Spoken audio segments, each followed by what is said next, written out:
Honorable members, prayers.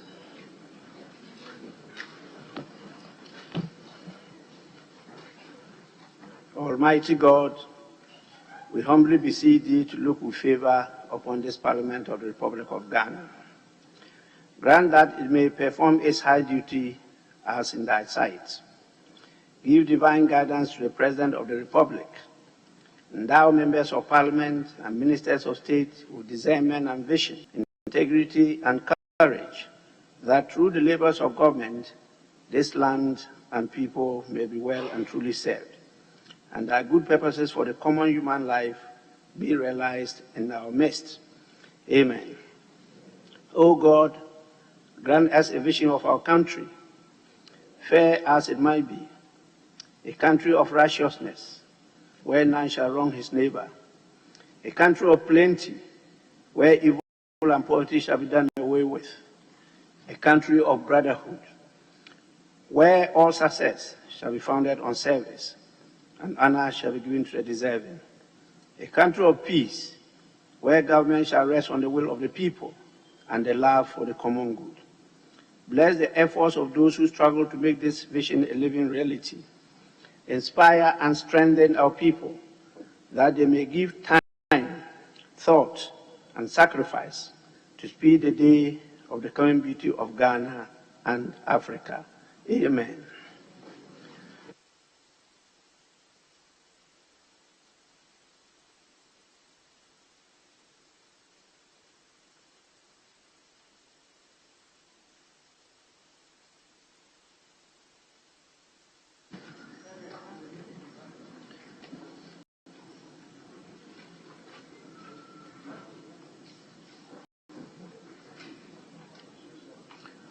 Honorable members, we move to item 3, correction of votes and proceedings report. I have a copy of the votes and proceedings of Thursday, 27th May 2021, page 1.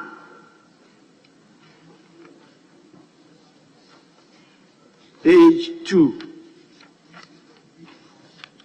Yes, honorable member. Taking you back. Mr. Speaker, yesterday I was present and even I attended several meetings, but I've been marked absent.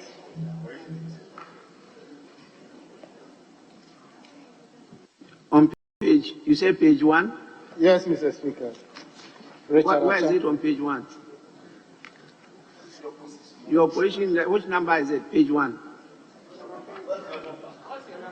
No, because my number is 12. I have been marked absent. You find... We haven't reached there yet, please. Please, we haven't reached there yet. We are now at page 1. We are moving to page 2.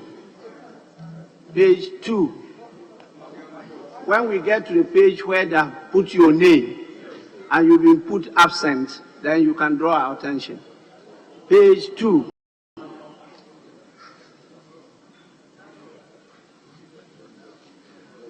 Page 3. Page 4.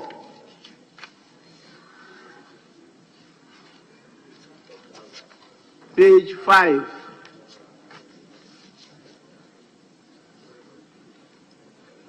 Page 6. Page 7. Yes, Honorable. Mr. Speaker, I'm back again. My name is not supposed to be at page 7, but instead page 1. So page 7, my number 2 is supposed to feature at page 1. Thank you very much. Honorable Member, you don't determine which page your name should feature. You just simply draw attention to the fact that you were present, but your name has appeared at page 7 as being absent. And then we'll do the proper thing. Where we place your name present is not for you to determine. Mr. Speaker. Thank you. Table office, kindly take note. Page 8.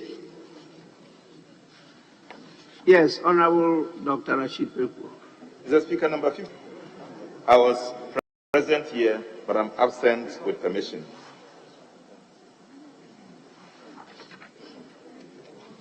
Page 8. Are you talking about page 8? Honorable Dr. Rashid Pelpo, page 8.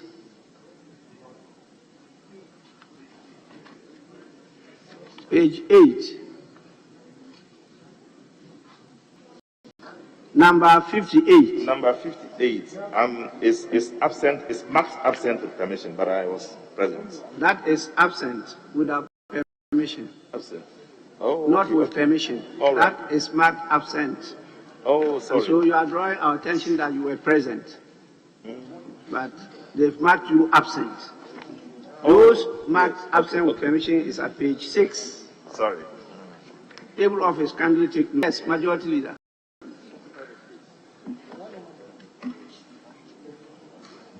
Speaker. The Speaker, I was going to speak for the Honorable Dr. Abdul Rashid Pelpo, that I saw him here in the chamber yesterday, but has been marked absent. Speaker, the Honorable Kokukating Ajiman was also here. Equally so, Dr. Emmanuel Mafu, the member for Forikrum. They were in the chamber, but the two of them have also been marked absent. The Speaker, I also noticed that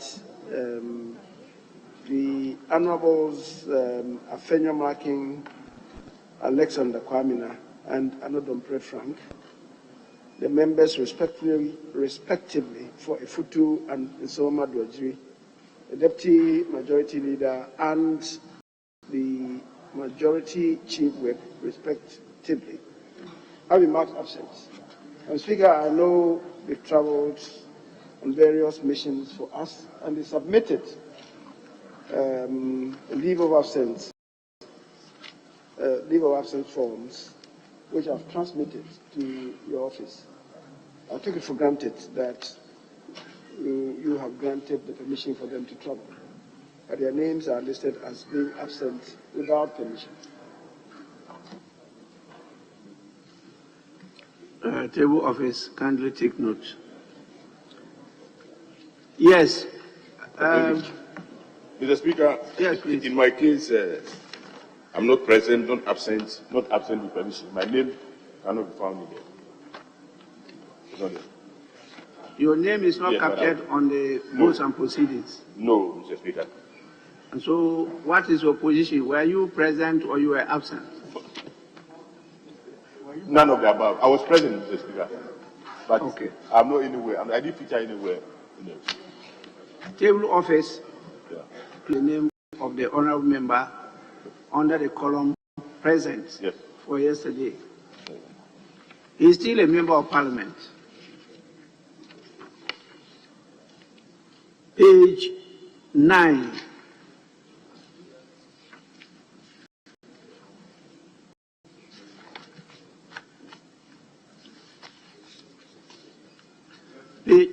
Yes, please. Respectfully, Mr. Speaker, I just realized that I've also been listed under those who were absent, number 17 on page 7. But I was here yesterday. What's the original number? My original number should be 63. Thank you, Mr. Speaker. Table office, kindly take note. Page 10.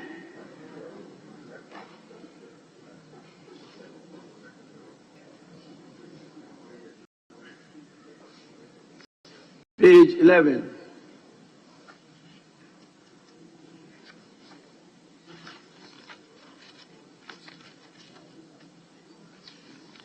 Page 12.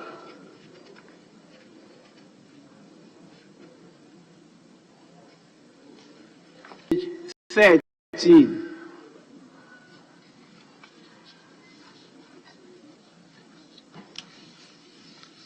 Page 14.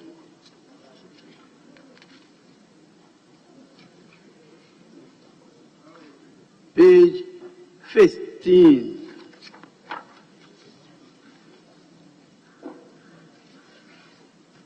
Page 16.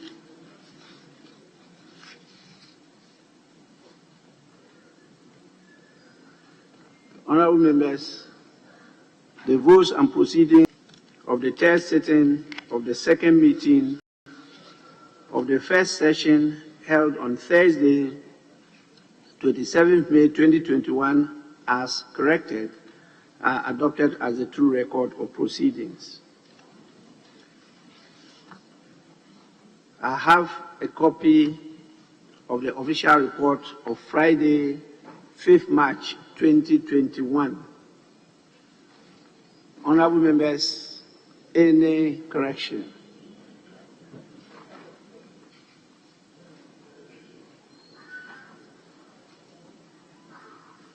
Honorable members, in the absence of any correction, the official report of Friday, 5th March 2021 is hereby adopted as the true record of proceedings. We will now take item 4, business statement for the week. Chairman, Business Committee.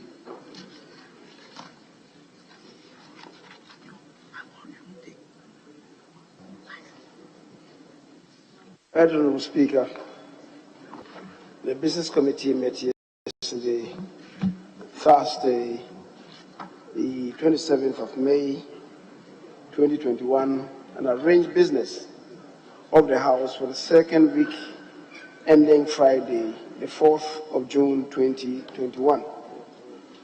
Speaker, the committee submits its report as follows. Right Honorable Speaker, you may read any available communication to the House on any sitting day. Speaker, the Business Committee has scheduled the following ministers to respond to questions asked of them during the week.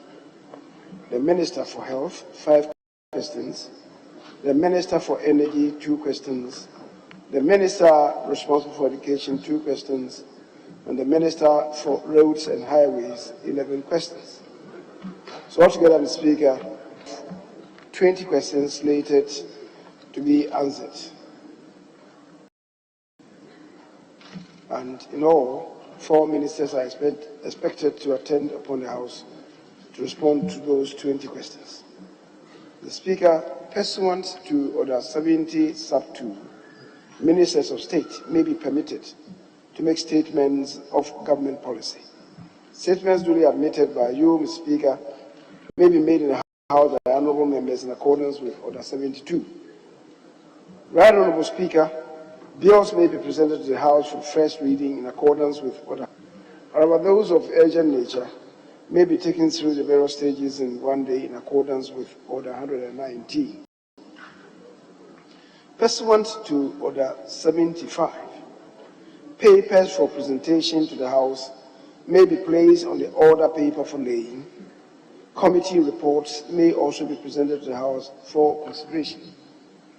Speaker, motions may be debated and there are consequential resolutions, if any, taken during the week. Speaker, honourable members may note that a number of private may be admitted by you pending debate by the House. Having regard to the similarity of the nature of the motions, leadership is in consultation with honourable members in whose names the motions stand to consolidate the motions for a more focused debate towards a unanimous and well-structured recommendation for government action. The Speaker, in the interim, the Business Committee has programmed the motions as appearing on the business statement pending the consent of the proponents for consolidation as recommended. Speaker, the Business Committee is liaising with the relevant agencies to enable the presentation of the proposed formula for the distribution of the relevant statutory funds by Friday, the 4th of June 2021. And these funds are the proposed formula for distributing the District Assembly's common funds for the year 2021, the proposed formula for distribution of the Ghana Education Trust Funds, debt funds for the year 2021, and the proposed formula for distribution of the National Health Insurance Fund for the year 2021. Speaker, draft of the whole will consider the formula and present reports for debate at plenary. Speaker, in accordance with Standing Orders 160 sub 2 and subject to Standing Order 153, the committee submits to this House the order in which the business of the House shall be taken during the ensuing week. Speaker, the draft program has been set out in the papers that have been distributed to members, and I wouldn't want to go through them except to the Housing Department to consider the entirety of the report as having been read and capture same in the Housing. The Speaker has so submit. Honourable members, the business statement of the second week has just been presented by the chairman of the business committee. It's now for the comments of members.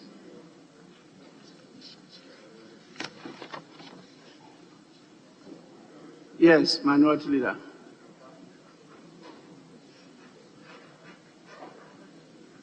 Mr. Speaker, thank you very much. And to thank the Leader of Government Business for the business statement. Suffice it to add, Mr. Speaker, that if you peruse it in page 3, Mr. Speaker, this is a proposal the majority leader brought to the business committee just to raise it as matter of procedure. There is a private member's motion which reads that Parliament amends Article 97(1)(b) of the 1992 Constitution to enable an incumbent member of Parliament to be elected as Speaker of Parliament without having to vacate his or her seat. He is introducing it, Mr. Speaker, and I deem just this appearance, even our business statement, as one of an introduction of the matter to Parliament. And Mr. Speaker, I've asked him that we should do further consultation with you, with the Constitution, and with best practice. And Mr. Speaker, respectively, let me refer you to Article 291 and 291 in particular of the Constitution. As I understand it, he thinks that 291, a bill to amend a provision of this Constitution, which is not an entrenched provision, and Mr. Speaker, the words that shall not be introduced in Parliament, shall not be introduced in Parliament. Narrowly, his argument is that this is not a bill, but to initiate a debate on an important constitutional matter which borders on the authority of the Speaker, the neutrality and impartiality of the Speaker as the head of the legislative organ of state. I would think that procedurally we are in breach of Article 291. That's my view. I shared it with him.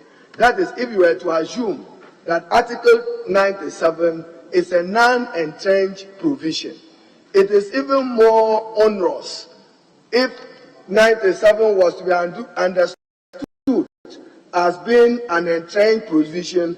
And Mr. Speaker, his argument, this article applies to the amendment of the following provisions of the Constitution, which are in this Constitution referred to as entrenched provisions. And it says the legislature, Articles 93 and 106. So 97 is not mentioned here. So narrow construction of it still means that 97 will belong to the non-entrenched provisions. So, Mr. Speaker, I'm asking that even by this business committee merely introducing this subject, whether we are not in breach of what the Constitution imposes on us as a people. Because, you see, in introducing this, ultimately, even if a bill comes to this parliament, we are now going to take a decision as to whether the presiding person of this parliament should exercise a voting right or not. That borders on another important issue, and I just thought that my colleague, the majority leader, should allow for motion on this matter. I'm worried that we are even introducing it. My understanding of just even this appearing on our business statement, it means we are introducing a matter in Parliament for debate on constitutional amendment. Yet the Constitution has elaborate provisions how to work the process if you want to amend any provision of this Constitution. But you know, Mr. Speaker, the majority leader is as old as you in this House. Cleverly, he's saying that this is not a bill. What is it? A motion. So, motion. So tomorrow, anybody, I'm just cautioning, anybody will rise up in this House and introduce a motion and say he wants to amend something in this Constitution. I worry. Mr. Speaker, I'm expressing my worry. So, Mr. Speaker, I support the business statement. My second observation, Mr. Speaker, that one came to me very late. Is that, Mr. Speaker, after business statement, I read media report of the President's pronouncement on excavators and banning of excavators in his staff, in the President's staff. We will want to summon the Attorney General to this House in accord with Article 88 of the Constitution as the principal advisor to government. Why the President should not be held in check for being in breach of the laws of Ghana and the Constitution of Ghana. Say that some evidence, material, must be provided that burning excavators is sanctioned by the laws of Ghana, and I wait to see that law. I thank you. We will not accept illegal. Now, Speaker, I'll quote the President's exact words.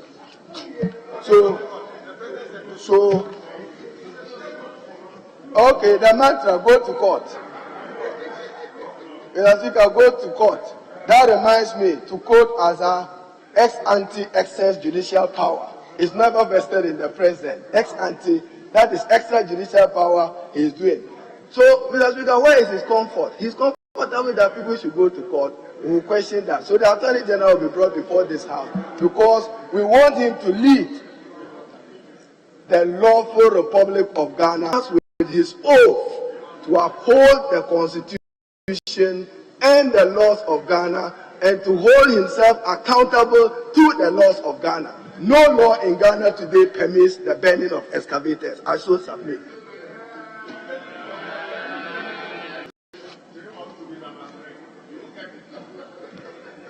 Majority Leader may respond.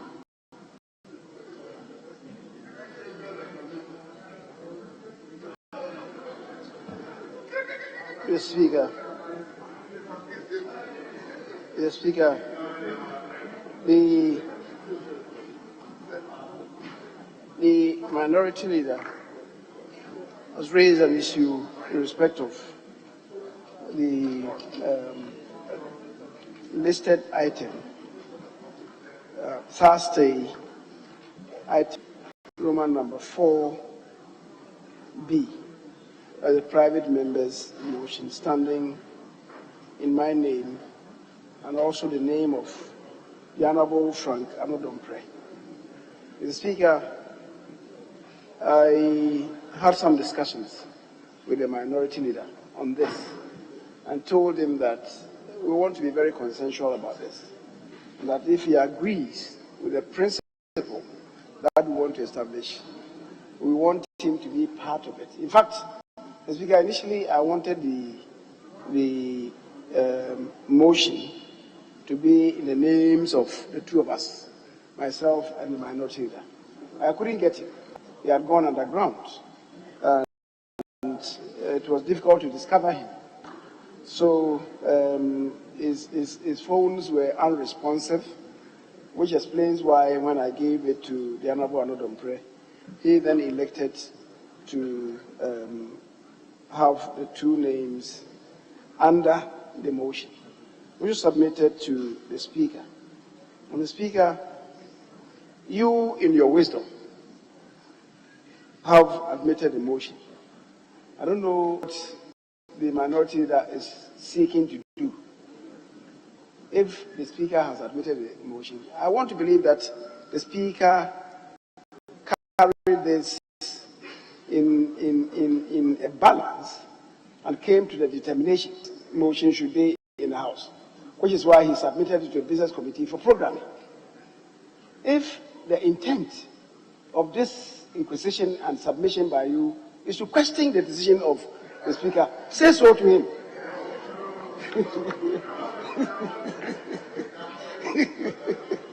Say so to him. Mr. Speaker, I don't know the import of this. But having said so, Mr. Speaker, having said so, the minority leader draws attention to Article 290. Mr. Speaker, I had occasion to discuss this matter with him. It seems to me that he disagrees with me. Article 291 reads, this article applies to the amendment of the following provisions of this Constitution, which are in this Constitution referred to as entrenched provisions. And then 1G lists it lists the legislature, and in particular lists Articles 93 and 106. It is not 93 to 106. So you cannot, by any imagination, include the article that is referred to, 97. You cannot. As we go, the minority leader I respect as a lawyer of considerable standing, and for him to fail to understand this simple provision, I really cannot understand. But we'll leave it. I think we can discuss it further. But having said so, Mr. Speaker,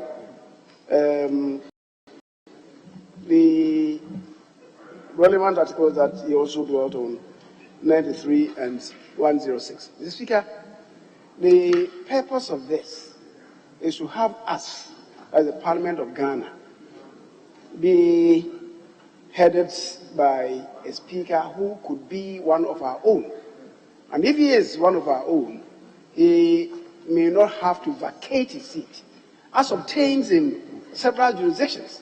In 19 parliaments, that is what obtains. And I thought that if we allowed for that, Mr. Speaker, if we allowed for that, perhaps we could not have a situation where a certain Ben Ahiafo will be in Parliament, because the Right Honourable Dua Ajaho would have been in Parliament, and Ben Ahiafo would not have been in Parliament. I see he's itching to get up. He's itching to get up. Mr. Speaker, so that's the issue that I raised. And as I said, I believe we can have further consultations on that and come to some determination on even the use. Mr. Speaker, as for the other issue that he raised in respect of banning of excavators, I don't want to comment on that. Safe to say that the law provides for when a discovery is made of an excavator being operated by an operator, to have the operator, the Speaker, arrested. An excavator is found in a water body. It is not supposed to be there. And the operator vamooses and disables it by removing the vital cork so that it cannot be moved. What happens to it? You further cause a further demobilization.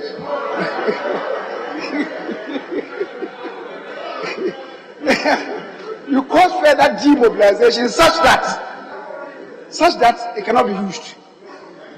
To further that, so that it can no longer be used to further that misdeed. Mr. Speaker, if anybody disagrees, there are avenues open for the person to litigate the matter. Mr. Speaker, thank you.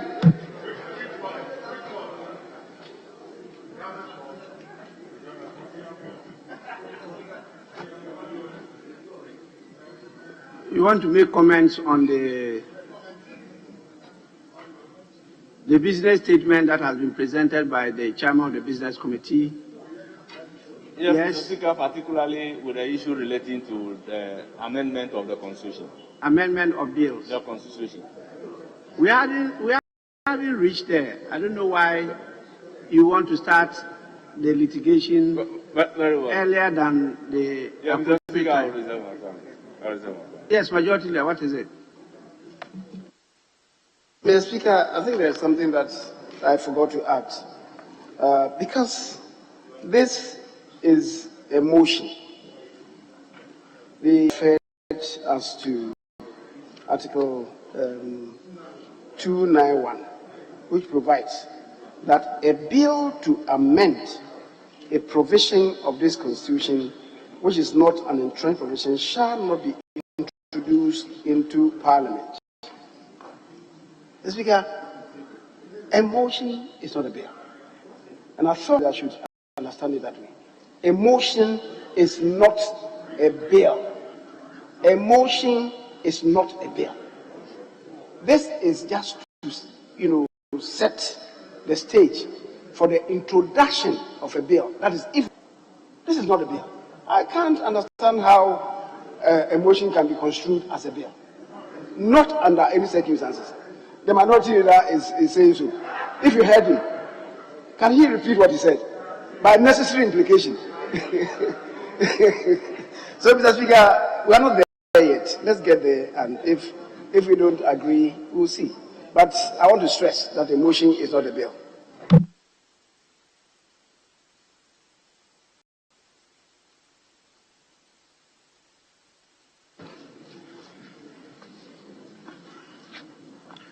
Honourable members, the business statement as presented by the chairman of the business committee is, let me just add that I intend to come before the House with a more comprehensive statement on the practice, procedure, and processes that members will have to pass through in submitting questions, comments, and motions. It looks like it's not too clear to a lot of you, and therefore there are some hiccups here and there. I have drawn the attention of your leaders to this, but I'm encouraged to rather come to explain to all, so that it's not like your leaders who want to take up some powers or responsibilities that they are not entitled to. And so I'll be doing that soon. And please, when you submit those to me, until after admission, you are not, by any stretch of practice or law anywhere, to start giving the impression that those matters are before the House. That discretion you give me cannot be taken away surreptitiously. It's a discretion that is backed by constitutional provisions and is exercised with due care. I don't just take it for granted as the Speaker. So please, This is just notice to you that I'll be coming with a statement to explain it further. And I'm sure you'll all be guided. We now move on to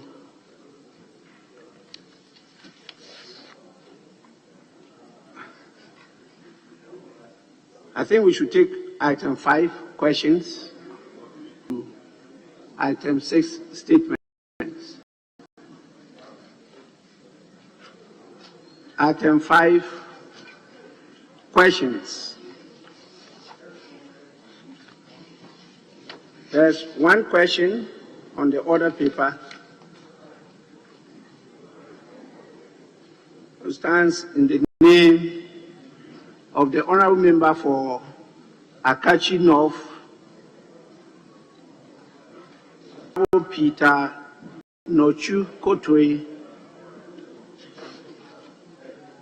to ask the Minister for Energy. Honorable member, you may do so now. Thank you, Mr. Speaker, for the opportunity.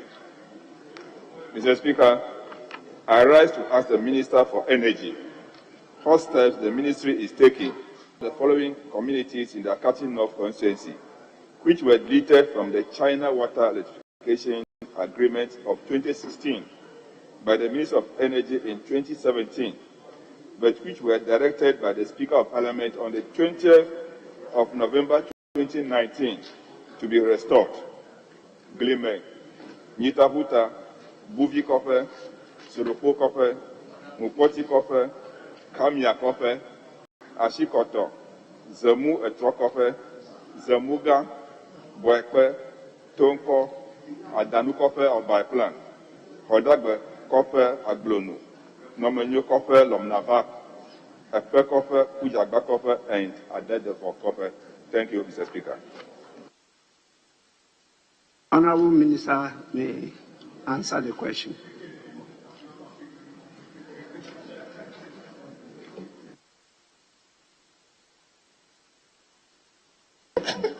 Speaker, I'd like to seek your indulgence to file an amendment to the answer I've given, and I'll give the honorable member a copy. And I'll skip the names where appropriate. Mr. Speaker, the implementation of the electrification project in Ashanti, Central, Eastern, Volta, and Browns regions will be phased out in line with the financing arrangement by the Ministry of Finance. The Phase 1, which eventually covered a total of 507 communities, was completed in 2019. Phase 2 is currently ongoing and expected to be completed by the end of 2022. The Ministry of Energy has requested the contractor, Masters China International Water and Electric Corporation, to carry out all engineering survey in the communities in the Akachi North District, namely, Mr. Speaker, as evidenced.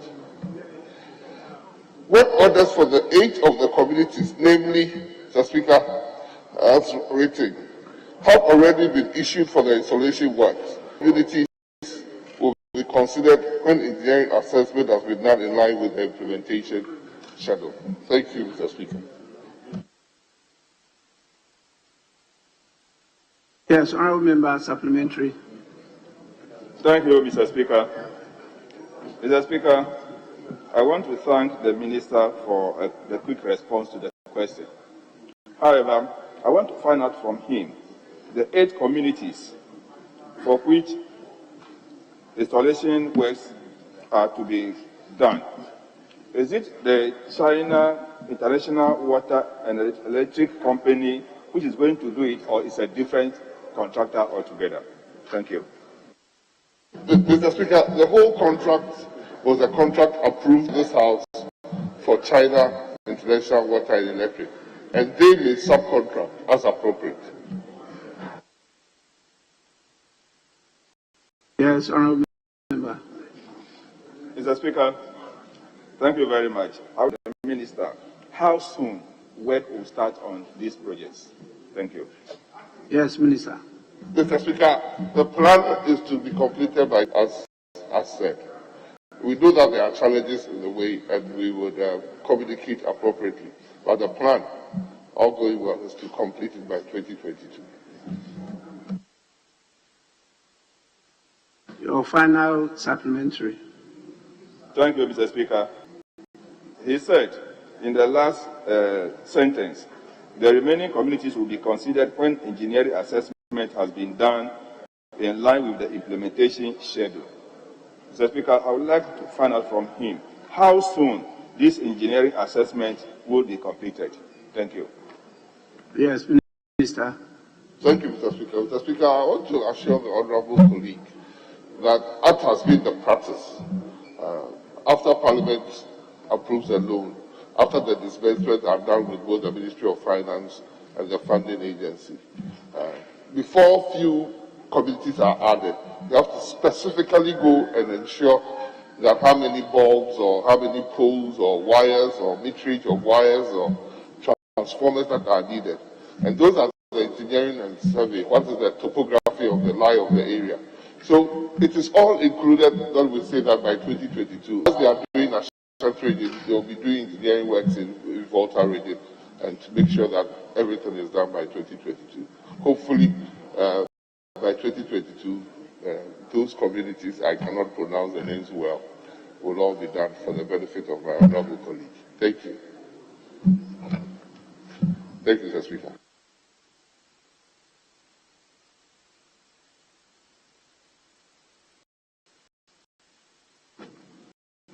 There being no further supplementary questions, I want to thank the Minister for Energy for attending upon the House to respond to the questions.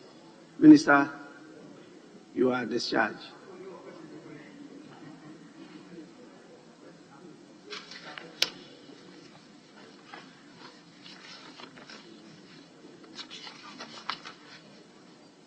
Item 6, statements.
Members, I have some two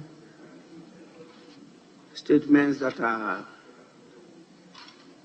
commemorative.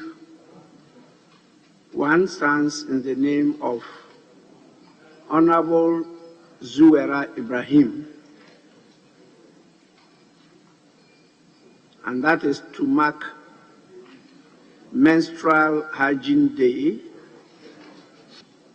which falls on the 28th of May, 2021, which is today. So, Honourable Member, you may now make the statement. Thank you very much, Right Honourable Speaker. Today, 28th May, marks the World Menstrual Hygiene Day. Right Honourable Speaker, menstrual health and hygiene have proven to impact significantly on gender equality, empowerment, and several other aspects of the lives of girls and women. This includes their health, well-being, and education. The availability of accurate and timely information, affordable menstrual materials, peer associations, be it professional or otherwise, are essential to ameliorate the negative effects of menstruation on girls and women.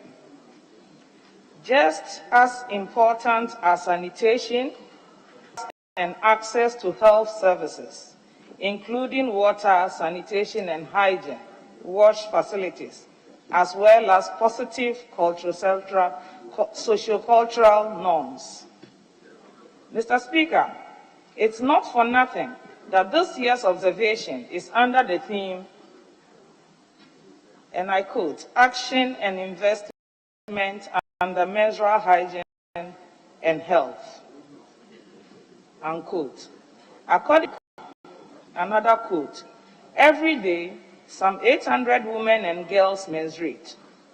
Being able to manage their menstruation safely, hygienically, and with confidence and dignity is critical not just for their health and education, but also for economic development and overall gender equality, unquote. Mr. Speaker, as we mark Menstrual Hygiene Day today, it's important to remind ourselves of the socioeconomic cost of menstrual problems in our country. Globally, girls and women frequently lack access to water, wash facilities, and knowledge on menstruation and disposal mechanisms to manage their menstruation at school, at home, at the workplace, in other public institutions. In some cases, this has been a barrier to school attendance and academic performance. In Ghana, 95% of girls sometimes miss school due to menstruation. This completely natural phenomenon has become a major barrier to girls' attendance at school due to a lack of facilities, limited access to sanitary pads, misconceptions about menstruation, discomfort and pain, as well as the risk of being, and this is from a UNICEF report 2016. Unfortunately, Mr. Speaker, Ghana considers sanitary pads as luxury products. Because of this classification, there is currently a 20% luxury tax on necessities. This situation contributes to the high price of sanitary pads and makes it difficult for many girls and women in low-income households to afford these items. It has also forced many young girls into sexual relationships for financial assistance. Some young girls in rural areas in Ghana are reportedly exchanging sex for sanitary pads. Many parents have failed to provide sanitary pads to their wards. Mr. Speaker, this is according to a Daily Mail report in December 2019. Mr. Speaker, access to safe menstruation is a fundamental need for women and girls. It is therefore important to ensure that every girl can learn, play, and safeguard her own health without experiencing stress, shame, or unnecessary barriers to information or supplies during menstruation. Meeting the hygiene needs of all adolescent girls and women in all settings enables human rights, dignity, and public health. Unfortunately, Mr. Speaker, the current government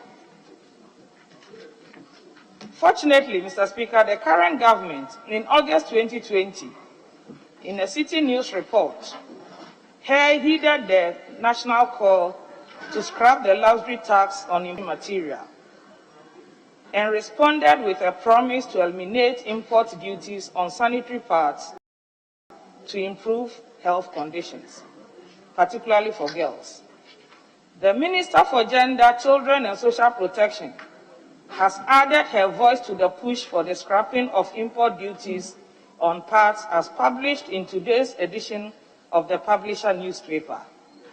I want to strongly urge the government to take immediate action to help empower adolescent girls and secure their health. I thank you, Right Honorable Speaker, for giving me this opportunity. Thank you very much.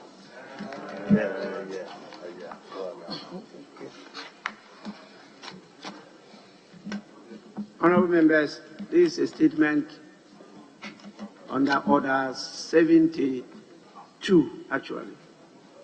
And so the comments should be guided by the order. Yes, Honorable Member.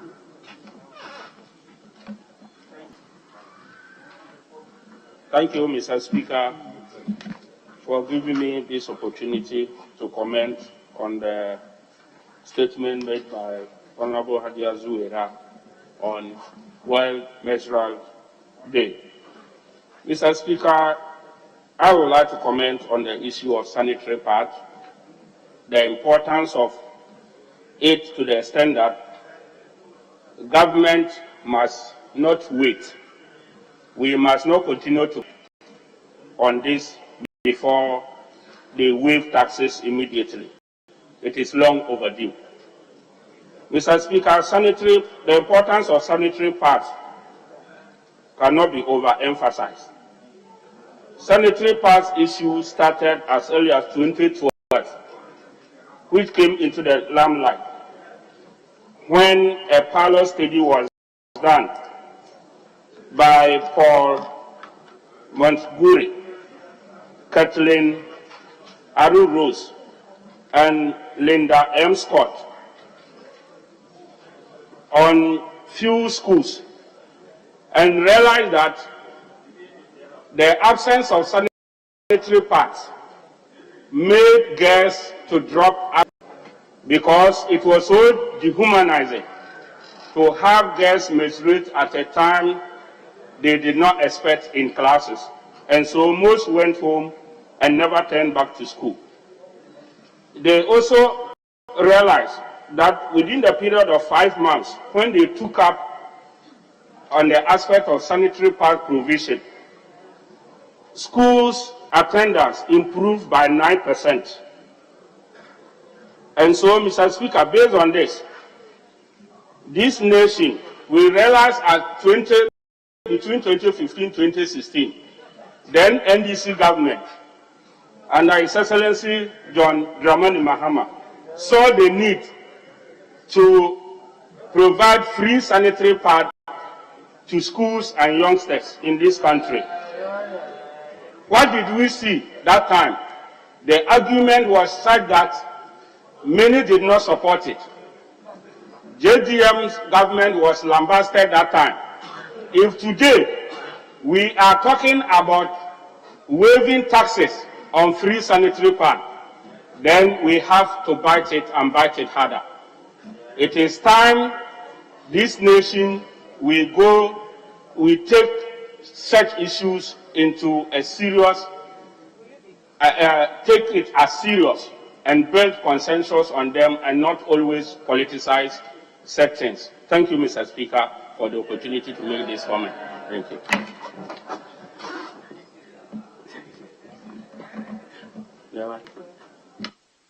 Yes, Honorable Lady.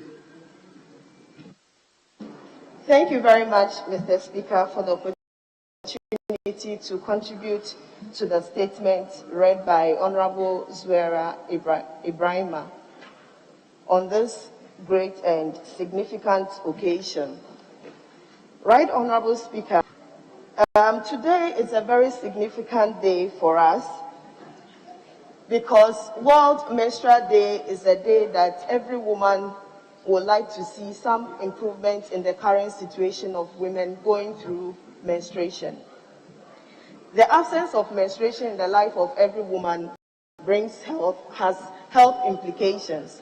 And for that matter, it is an activity or it's a natural phenomenon or occurrence that we would like to conduct in safety. When it's not done in safety or not done hygienically, it affects our confidence. And for that matter, most women are unable to go to work. Most girls are unable to go to school. So today, I call on the House to also impress it as one body on government, not to just pay lip service to the call to scrap the tax on the importation of menstrual materials. Especially in the wake of COVID-19, Right Honorable Speaker, we realized that when importation of goods and services were affected, menstrual items were also affected. There was price hike in menstrual items, so low-income area or level women could not afford to buy menstrual items. In this case, aside the pain women go through, going to work or going to school became a challenge. I urge once again the states or the government to scrap the tax, prioritize it as a top need, and scrap the tax in order for us to buy these materials and items at affordable prices. Right Honorable Speaker, I don't think we should limit active hours because women are going through a natural occurrence. We should be able to participate in our normal lives or activities whilst menstruating, and contributions to make sure that we do this happily, confidently, and healthily will be a plus for us as a nation. I thank you very much for the opportunity. Last comment. Yes.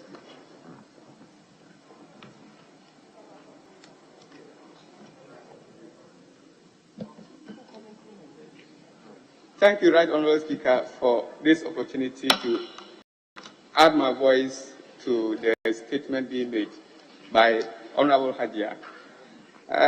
Mr. Speaker, menstrual health issues should not be for women alone. We as men, some of us are likely to think that it's a problem for women, but every man has something to do with a woman or a girl. Because we all have mothers, we all have wives, we have sisters, we have daughters. And so their issues should be our concern as well. And so I want to commend my colleagues for the positive comments they made. And also to state that aside from even asking government to waive taxes on sanitary pads, I think the government should be encouraged to support factories locally to produce sanitary pads. And we should also be encouraged to add that as a package for girls in the free senior high system.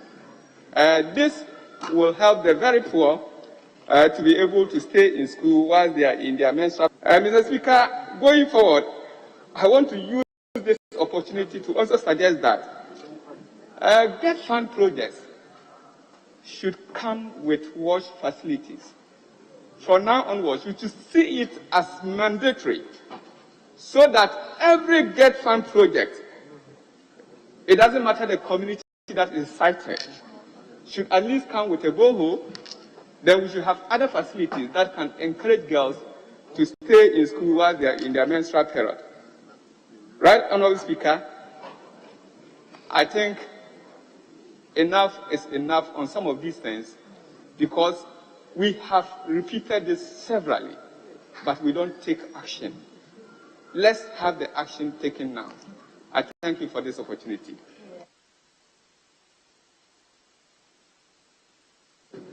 Yes, leader, I'm compelled to vary my initial statement. Yes, please. Thank you, Right Honourable Speaker. I want to thank the maker of the statement, Procedural hygiene. It's long overdue that governments and other organizations should make it a duty, even though this government is committed in waiving out import duties on menstrual pad or pad. But a lot of education needs to be done with this regard, as many of our young women between the age of 10 to 19 are still struggling to understand within this period, and they should prepare themselves to the menstrual hygiene. Other religious beliefs, such as we Muslims, have actually acknowledged the fact that when women are within this period, which lasts between 1 to 2, they are actually not clean and are exempted from other religious duties, such as praying and such as fasting. And after such, they will need to actually have a spiritual bath before they will then come back to fast. And the argument or the statement should go beyond or above menstrual hygiene. But the disposal of the waste after menses is also a problem that is actually affecting the sanitation of various localities.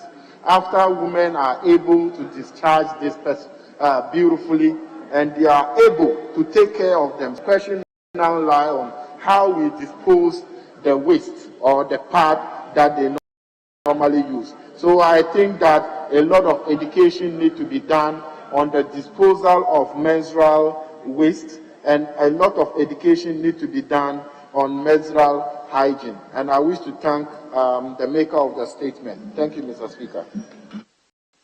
Thank you, Honourable Member. I'm reliably informed the second commemorative statement is rather to be made on the 5th of June, that is next month.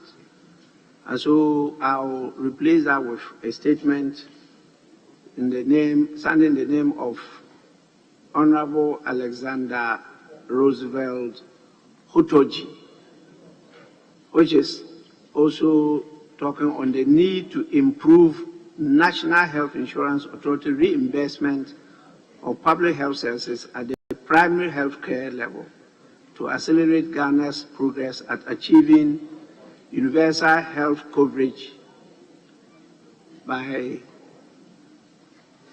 the year. Thank you, Mr. Speaker, for the opportunity to make this statement on the floor of the House. Mr. Speaker, an effective primary health care system is key to a well-functioning health system and is the foundation of universal health coverage.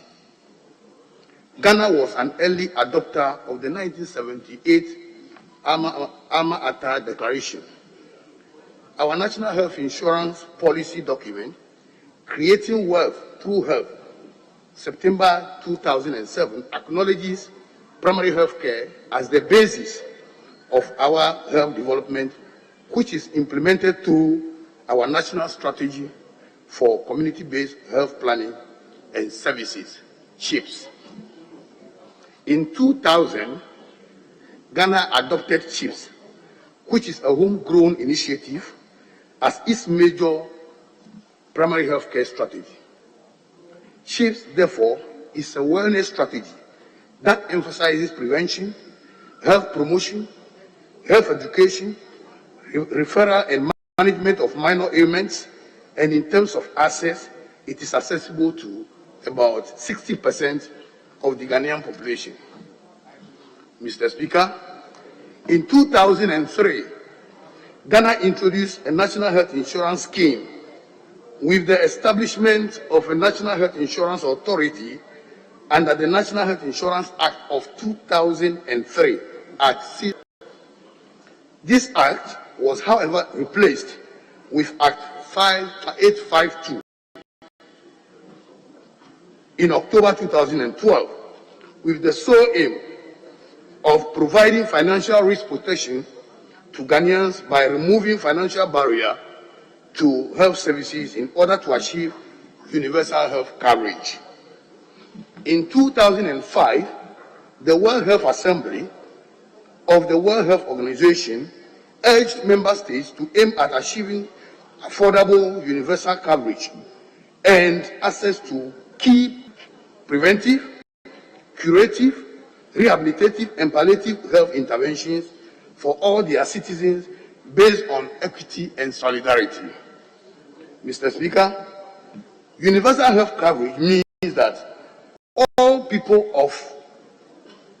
and communities can use promotive, preventive, curative, rehabilitative, and palliative health services they need, and of sufficient, while also ensuring that the use of these services does not expose them to financial hardships.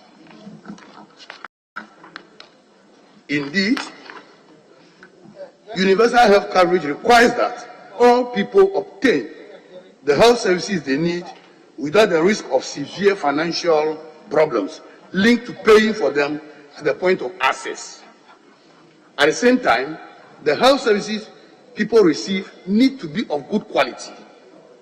This was later followed by what is known as the Astana 2018 Declaration, Universal Health Coverage Agenda 2030. As a country, Mr. Speaker, we align with such prominent global health policies for our movement towards universal health coverage. It is for this reason that for the attainment of Sustainable Development Goal 3, all UN member states, including Ghana, have agreed to achieve universal health coverage by 2030. Mr. Speaker, with the implementation of SHIPS and National Health Insurance Scheme, Ghana is in a unique position to achieve the global agenda of coverage. We admit that even though universal health coverage is not something that we can achieve overnight, it is important that we take actions to move rapidly towards it. It is in the light of this that there is great concern that the current National Health Insurance Scheme, as it's being implemented, is focused largely on reimbursement of curative services and very little on public health services, namely preventive, promotive services at the chief or primary health care level. Frankly speaking, Mr. Speaker, this situation is negatively affecting work of community health nurses and community health officers who are to provide public health services in the over 6,000 zones across the country. This situation also derailing the role of SHIPS in our country, where less preventive and promotive services are being provided against curative services, and where more SHIP zones have become curative clinic centers. It is equally against our primary healthcare strategy, where our SHIP zones and facilities are positioned to provide regular contact with clients while applying the principle and prevention at the household level. With the current burden of diseases in Ghana, Ghana finds itself in, where non-communicable diseases, including hypertension and diabetes, constitute a large proportion of morbidity and mortality, about 42% of causes of death, it is important that this is addressed as a matter of urgency. This situation, if allowed to continue, is likely to derail our march towards the achievement of Universal Health Coverage Agenda 2030, which was recently adopted in Astana. These concerns have been raised by many in the country, in our communities,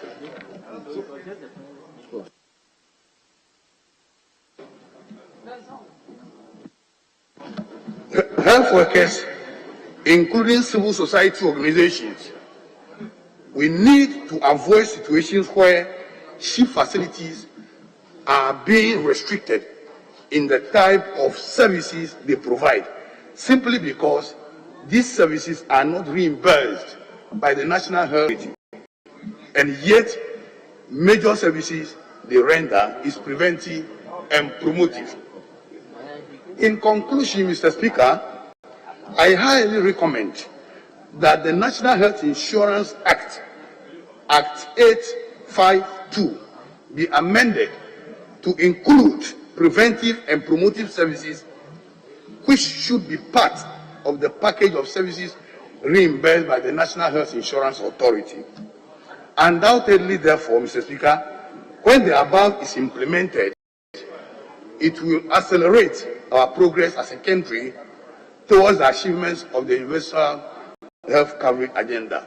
Thank you, Mr. Speaker. The statement has been made. Any comments? Yes.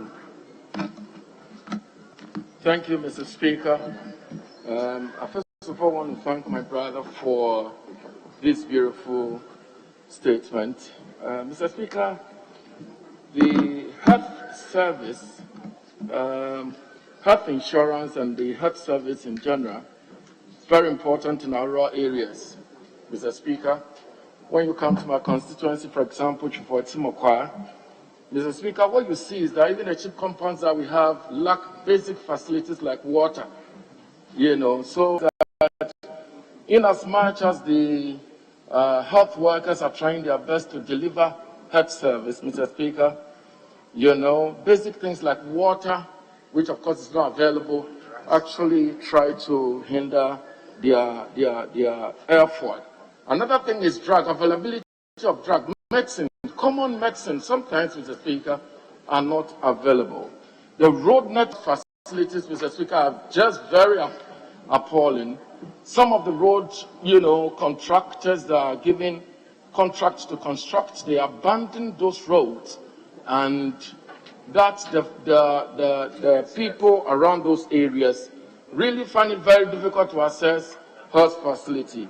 Imagine a pregnant woman who had to be carried on motorbike and through a road that is very, very, appalling. Mr. Speaker, it is important to improve our health facility and to make sure that we give very good meaning to our health. Mr. Speaker, one of the things that is killing us more is the fact that the nurses that are posted to these rural areas don't even have accommodation. Mr. Speaker, I made a statement in this house before that it is important to invest in building materials that are for our districts and our villages in rural areas in order to get some accommodation for workers like health workers and in general. It is my prayer that as we look at these health facilities, look at health in general, we'll invest in some infrastructure in the rural areas in order to improve our health, conditions. I thank you, Mr. Speaker, for giving me the opportunity to contribute to this very important matter, and I hope that we'll take it very seriously. God bless you, Mr. Speaker.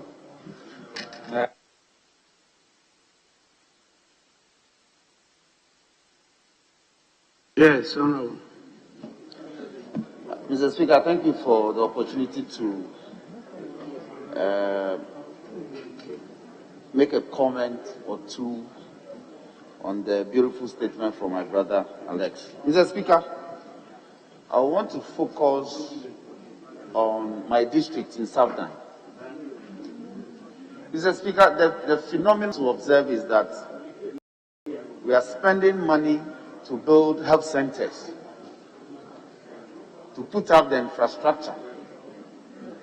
But, Mr. Speaker, we are unable to equip the facilities with the necessary requisite medical equipment to enable the facilities function for the purpose for which we put them up. So, for instance, in Southern, we have chips compound built in places like Sanga, in places like Ajebi, in places like Chita, in places like Abi, in places like Todome. But Mr. Speaker, the difficulty is that now we are looking for funds to furnish the facilities. And Mr. Speaker, when this is done, now you have to look for money to drill boreholes, mechanized boreholes, so you can supply the facility with water to enable them operate. And so I agree that when we are crying for full universal coverage in access to health, in implementing the interventions that will let us achieve this, we have to be wholesome in the approach. So a lot of health centers and chips compounds have been built, nicely painted, and yet they are not functioning in the communities. And when you do all that, like my brother hinted, when the personnel are transferred to come and man the facility, now we have issues of accommodation. And in South Dine, the Kumbuli-Kopo or Ajebwe Health Facility is about 45 kilometers from the district capital. And so sometimes you have personnel who have to stay about 30 kilometers away just because of accommodation. And in addition to accommodation is the issue of transport.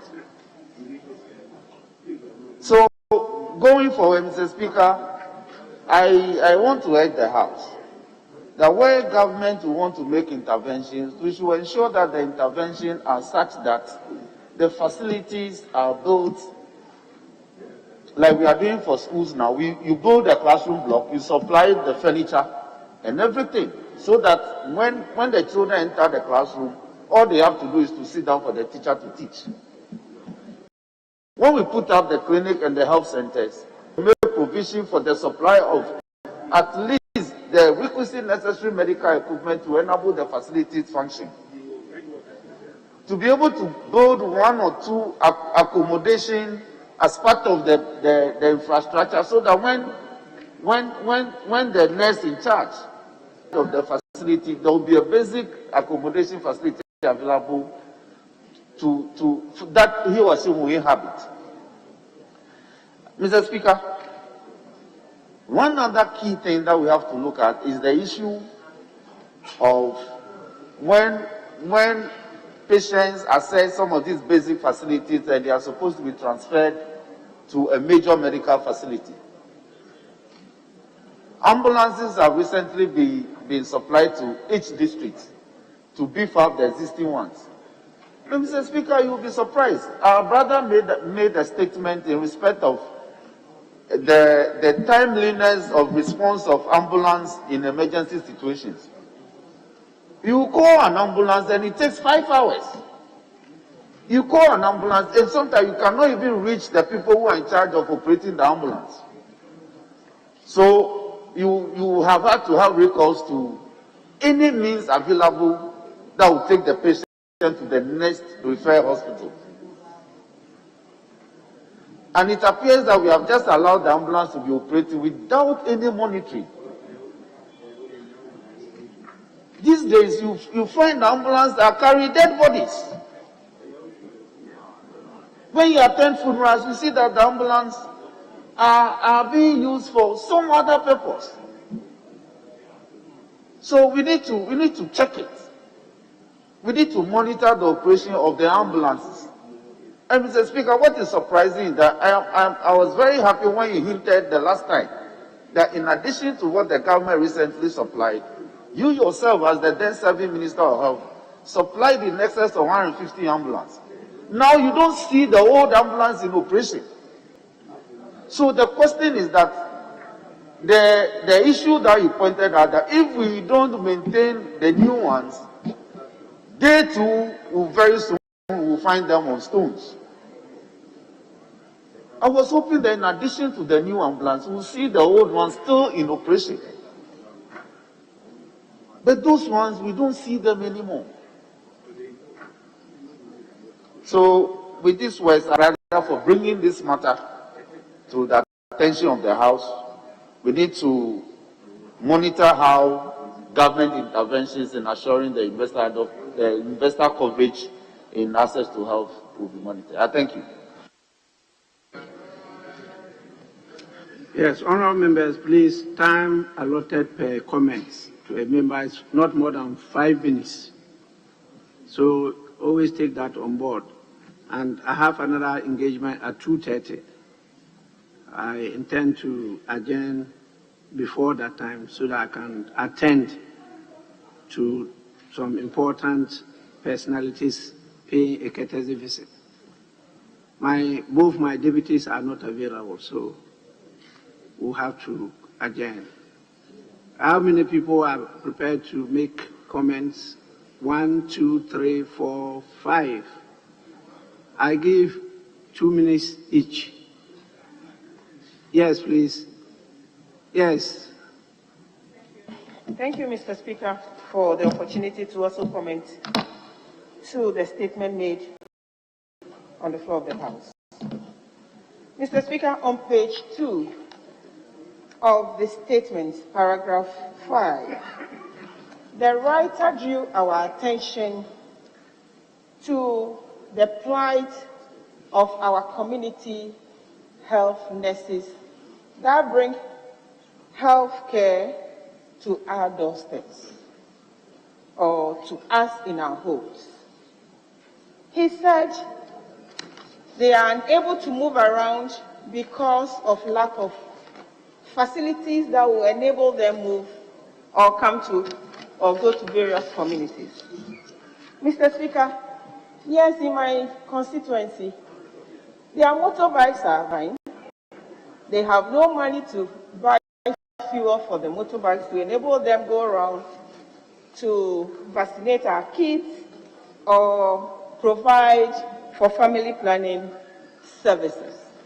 The worst of it is that family planning is not even catered for by our national health insurance provisions or services they provide.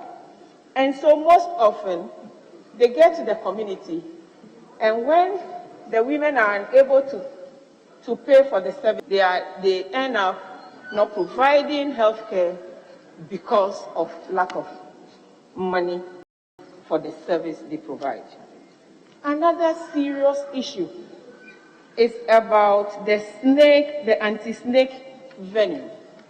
In fact, there was an experience there was an issue in my community, in my constituency, where these people got to a particular village and a child was bitten by a snake. They didn't have the vaccine or the venom. They were helpless. Meanwhile, the community people felt that, oh, doctors have arrived and their child will be okay. I also want to appeal to you, Mr. Speaker, that there is the need for us to advocate that anti-snake venoms are also catered for under the National Health Insurance Scheme. Today, the venom is going for 400 Ghana cedis, and if you are unable to pay for it, then it means you will die out of the snake bite. So they are ready to provide the services that they have been trained to provide. They don't have what it takes to provide the services they have to. So, Mr. Speaker, I think it is our duty here, especially the Health Committee, should try hard and push that these two issues are catered for by the National Health Insurance. And I mean the anti-snake venom, and also for family planning to be catered for by the scheme. Thank you, Mr. Speaker, for the opportunity. Honourable members, reminder again, 2 minutes. 2 minutes. Yes, please. Thank you, Mr. Speaker, for giving me an opportunity to contribute to this. The maker of this statement. This is a very important statement. Mr. Speaker, may I be permitted to refer to the last paragraph that's the recommendation that the maker of the statement makes. And I quote, I highly recommend that the National Health Insurance Act 852 be amended to include preventive and promotive services, which should be part of the package of services reimbursed by National Health Insurance. Undoubtedly, when the above is implemented, it will accelerate our progress as a country towards the achievement of universal health coverage. End of quotation. Mr. Speaker, this is the recommendation that the maker of the statement makes. He goes on to actually outline the problems that we have. Mr. Speaker, yes, we have made an impact since 2003. With the passage of the Act on National Health Insurance, there should be an improvement. We have actually practiced this, and I think we have to actually improve upon the act that we have. And therefore, I will urge, Mr. Speaker, if the Health Committee can look into this and come out with 3 recommendations that would actually lead to amending the act for the betterment of the nation, that is improving the universal health coverage. There have been an ambulance. The administration of the ambulance, the idea is that it must be administered within the regions, so that if one ambulance is called from a district, the administrator can call the nearest district that is available to actually avail the ambulance when there is a need. And I am of the view that this is a very nice arrangement so far as the administration is concerned, and we must actually make sure that we improve upon this. Touching on ambulances, Mr. Speaker, ambulances have been provided for almost, I think, all the districts, and we must make sure. One of the contributors said that we have to maintain these ambulances in order that we do not park them. Homes, Mr. Speaker, that provide emergency drugs in the system. I have been a witness to one of the facilities within the district when drones were administering drugs. And I think it comes under what my sister that just spoke was talking about, that if we have to take anti-snake injections or drugs that should be available for victims of snake bites. Mr. Speaker, it is true that if these drugs are kept for a long time, they may go waste. And that's why it is centralized, so that we use the drones to administer it is necessary. There have been, I was a witness to, I went to... Honorable Member, 2 minutes, 2 minutes. Now you've taken 4. Please. Mr. Speaker, in conclusion, I would say that yes, the health improvement, we have made an inroad, but we have to do more in order that we would all benefit. The primary and the national health insurance cover some drugs, the paracetamol, other things. I saw someone who was helpless, was working with a district administration, but he has a terminal disease, and the national health insurance that covers him is not able to cater for the ailment that he is having. And therefore, we need to improve upon this. And that is why I urge, Mr. Speaker, and strongly support the maker of this statement, that we need to look into this. Thank you, Mr. Speaker. Yes, Honorable Member. Thank you, Honorable Speaker, for giving me the opportunity. I would like to use the opportunity to thank the Central Tom MP for this laudable statement. Mr. Speaker, I would like to state here that the Health Insurance Act at 650 should be amended to promotion and prevention, and also recommend to the Health Committee to be including health in all policy. That is the only way we can actually achieve universal coverage. Mr. Speaker, it may interest you to know at this point that even at the district level, Ghana Ambulance Service have to demand money from patients before they are transferred from one health facility to.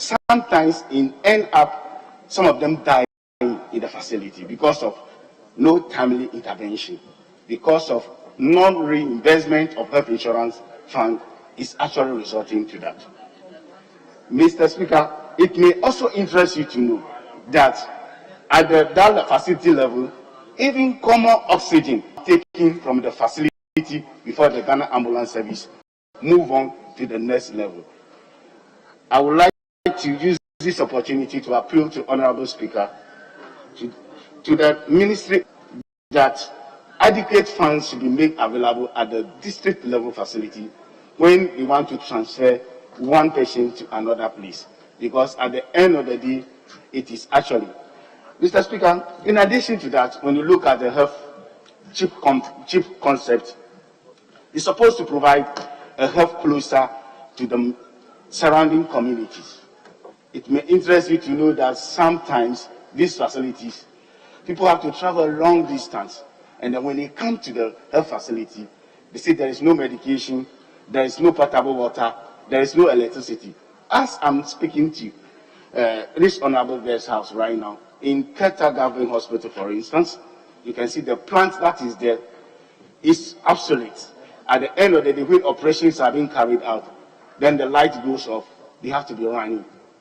This is a real challenges health facilities are facing.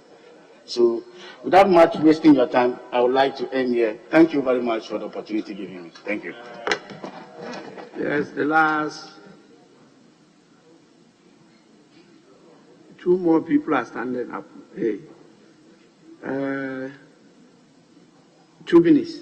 Then after that, Honorable Comfordoyo. Thank you, Mr. Speaker, for giving me the opportunity to contribute to my friend here's statement. I know you're time limited, but I have to put a word in it because during the break that we had, I was fortunate to tour 20 healthcare centers in my community.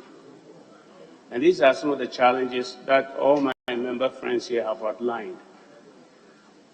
I also want to appeal to your good statute that...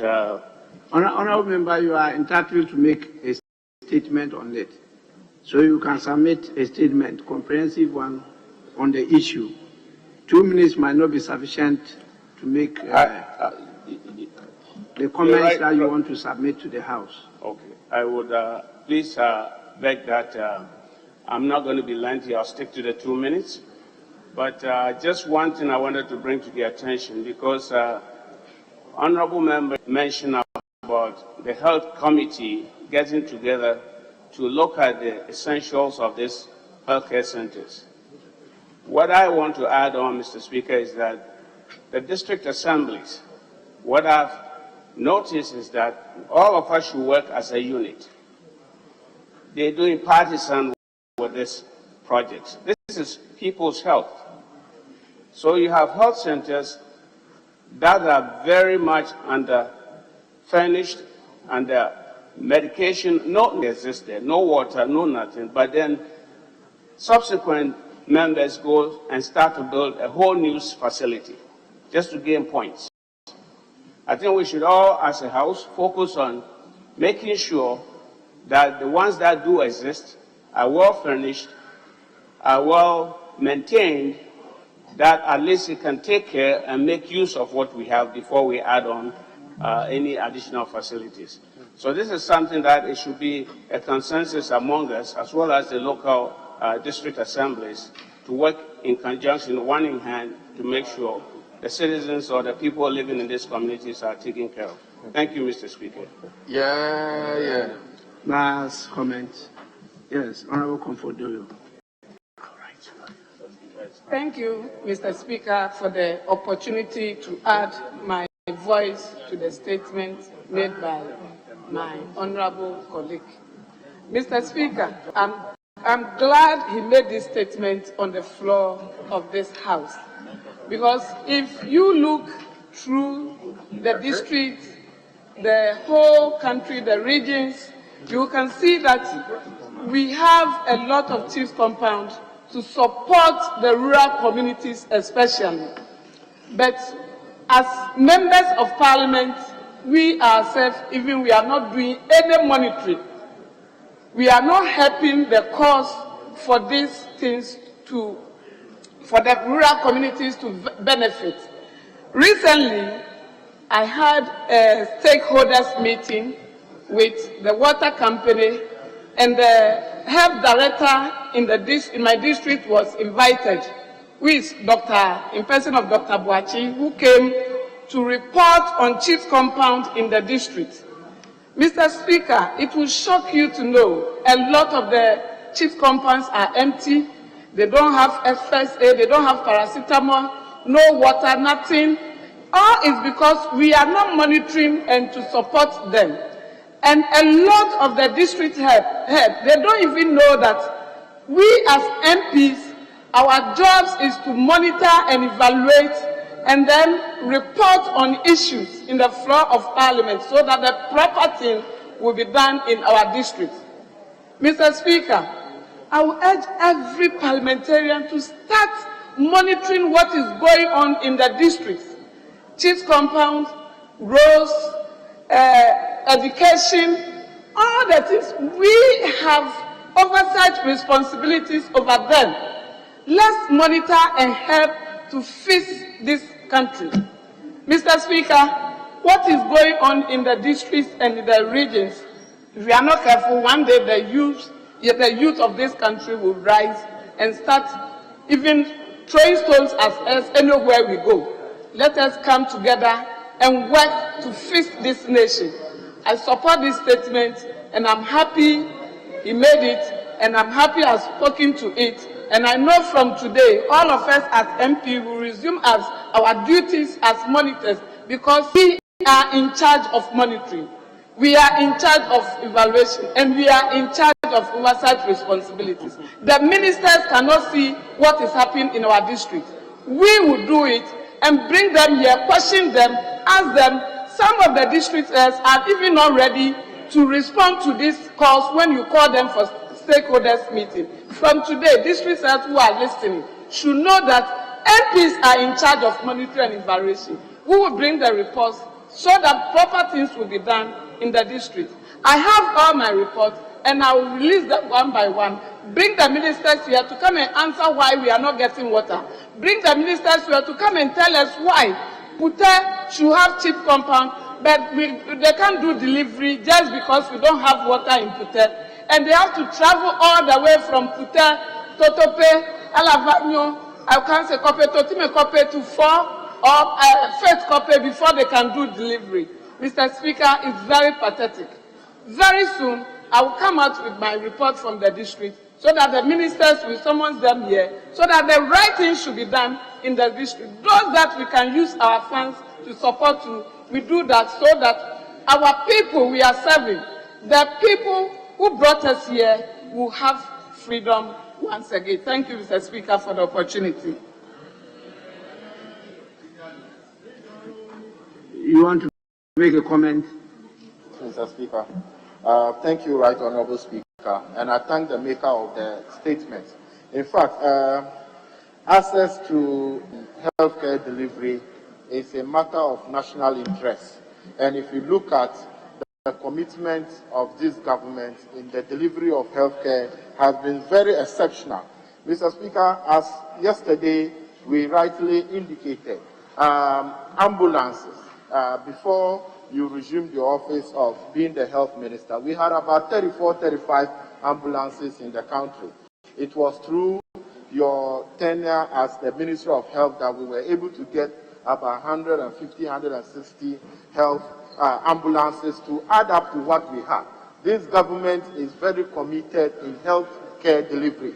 The government is able to bring about 300 ambulances. Every constituency at the moment have an ambulance. This is to be able to help our constituents, our people, so that when there is an emergency situation, they can be able to have access to health facility. And at the moment, the Agenda 111 the government is trying to do, if it is completed, it will be one of the biggest initiatives in terms of healthcare facility in the country that has never been done by any other government. And the drones, like my right honorable colleague has said, it is for emergency purposes whereby if we have a critical situation, we need to get medicine to a patient in a facility where the drones will be used. I do agree that a lot needs to be done in the area of healthcare delivery, and I think that this government is very committed in doing so.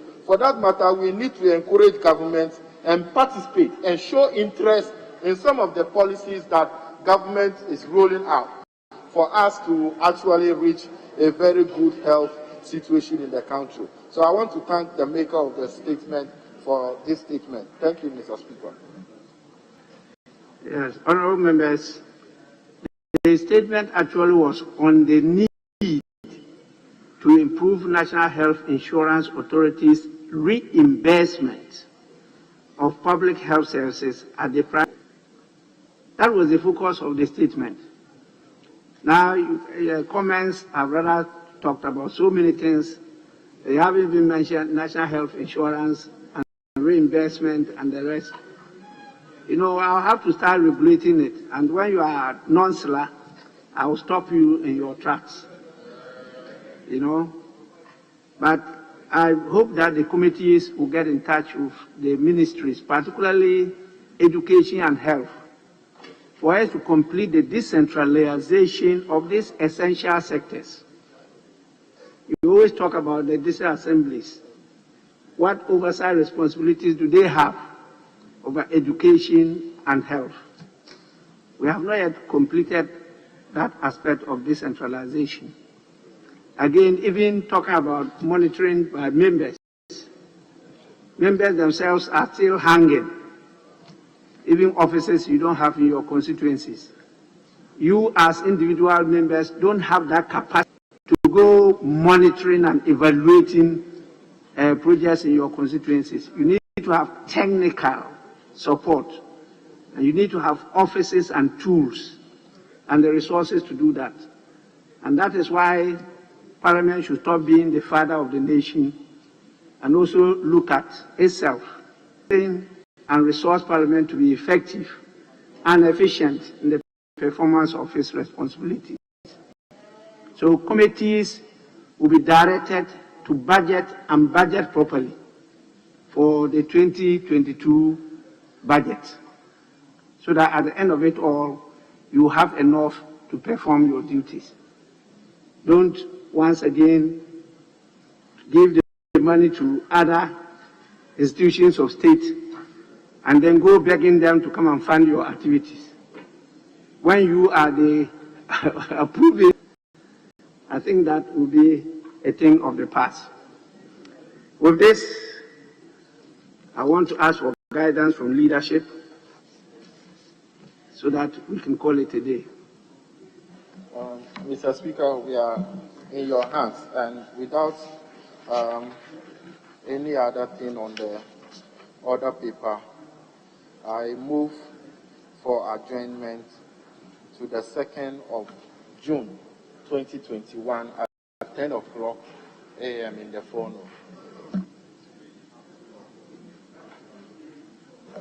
Huh? Why? We are not coming on the 1st of June. Why 2nd June? Tuesday is 1st June. Sorry, Mr. Speaker. Then it should be adjournment to the 1st of Tuesday, the 1st of June, 2021, 10 in the phone. Motion for adjournment moved. Any seconder? Yes. Mr. Speaker, I'm not sure we are supposed to move motion once we pass 2 o'clock. It depends. We didn't start early, so that is why I didn't even ask for extension. But it is assumed that we started at 10, because once we are not starting at 2, it is assumed that you start at 10. So once we pass 2 o'clock, I'm not sure there is a need for Honorable Deputy Minority Leader, we had 2 funerals this morning taking place, and we were compelled to attend. One involved the late National Security Coordinator, and the other, the late editor of our official answer. And so we had to attend both before commencing proceedings, and that's why we did not start early today. So please take that on board, second the motion, and then we call it a day. Thank you, Mr. Speaker. I'll take that on board. That's the motion to adjourn and to resume on Tuesday, 1st of June. I second the motion. Those in favor of adjournment say aye. Aye. Those against say no. The ayes have it. The House is accordingly adjourned to Tuesday, 1st June 2021 at 10 o'clock in the forenoon. The House is adjourned.